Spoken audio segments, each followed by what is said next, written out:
wabarakatuh. Halo semuanya, perkenalkan saya Tika Hikmawati Putri. Di kesempatan kali ini saya akan menjelaskan tentang apa ya? Ya, tentang strategi kesantunan. Kira-kira teman-teman udah tahu belum apa itu strategi kesantunan? Kalau penasaran, just simak video ini. Strategi kesantunan yang akan saya bahas yaitu menurut pendapat Brown and Levinson. Teman-teman udah pada tahu belum apa pengertian strategi kesantunan? Kalau belum tahu, ya ini dia pengertian atau definisi strategi kesantunan menurut Brown and Levinson. Definisi strategi kesantunan menurut Brown and Levinson pada tahun 1987, mereka menyatakan bahwa strategi kesantunan merupakan sebuah tindakan untuk mencegah dan menangani tindak tutur yang mengancam citra diri atau face orang lain maupun diri sendiri. Dalam bahasa Inggrisnya yaitu adalah Face Threatening Act. Dan ternyata strategi kesantunan ialah strategi yang paling sering kita lakukan untuk menghindari atau mengurangi efek pengrusakan citra diri, ataupun bisa dibilang kesan pertama ya, ketika bertemu orang lain yang muncul dari Face Threatening Act yang dilakukan oleh penutur. Selanjutnya, kita akan membahas tentang jenis-jenis strategi kesantunan. Ternyata, strategi kesantunan ini memiliki 5 jenis utama. Udah pada tahu? Kalau belum, kita bahas ya. Nah, Brown and Levinson pada tahun 1987 mengemukakan ada 5 jenis strategi kesantunan. Yang pertama, ada yang namanya strategi langsung tanpa basa-basi. Bisa dibilang juga to the point ya. Dan dalam bahasa Inggris yaitu bold on record, seperti itu. Nah, pada strategi bold and record, penutur tidak melakukan apapun untuk meminimalisasi ancaman terhadap citra diri penutur. Penutur melakukan tindak tutur secara langsung dan jelas. Contoh, bring me my book, atau ambilkan saya buku. Terdengar jelas kan bahwa pada tindak tutur tersebut, penutur langsung to the point tanpa meminimalisasi ancaman atau memedulikan citra diri dari penutur. Seperti itu. Selanjutnya, kita masih membahas dari berbagai jenis strategi kesantunan nih. Lanjut, yang kedua adalah strategi kesantunan positif atau positive politeness. Nah, dalam strategi kesantunan positif, penutur memberikan citra diri positif kepada mitra tutur.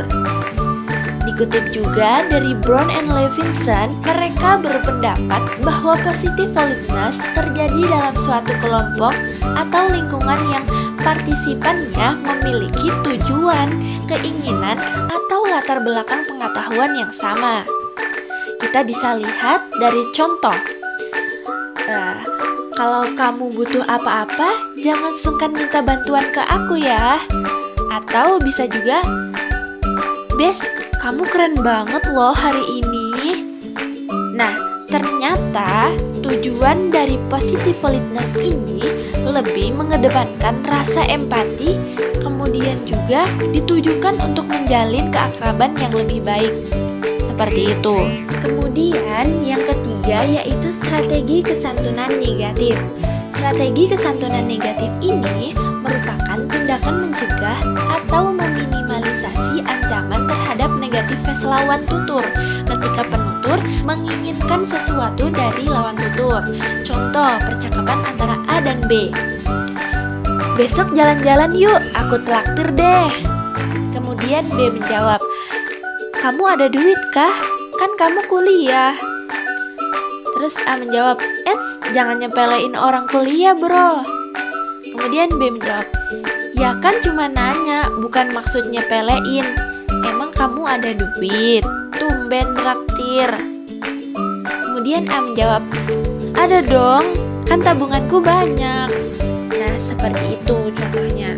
Nah, dari percakapan antara A dan B terlihat bahwa si B ini berusaha untuk meminimalkan tekanan atau paksaan terhadap si A untuk pergi liburan dengan cara meragukan kemampuan si A untuk mentraktirnya. Karena apa? Karena si A ini masih kuliah. Seperti itu. Selanjutnya yaitu strategi tidak langsung atau off record. Komunikasi ini akan terjadi karena tindak tutur tersebut akan terkesan ambigu dan mitra tutur pun sulit untuk memahaminya. Contoh, kuah soto ini asin ya, atau lantainya tumben kotor. Nah, seperti itu. Kemudian jenis yang kelima yaitu do not do atau tidak melakukan apapun.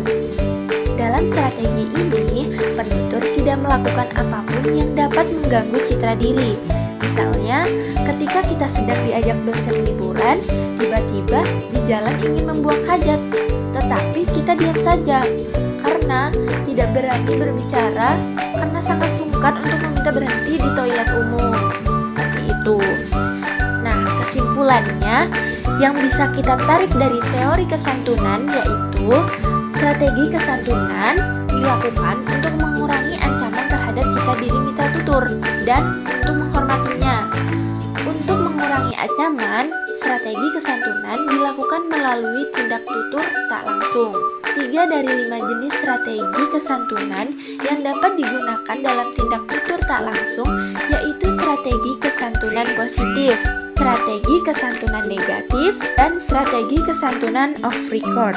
Kemudian, 2 jenis strategi tidak dapat digunakan dalam tindak tutur tak langsung yaitu strategi kesantunan bold on record dan do not do, dikarenakan strategi tersebut menggunakan tindak tutur secara langsung.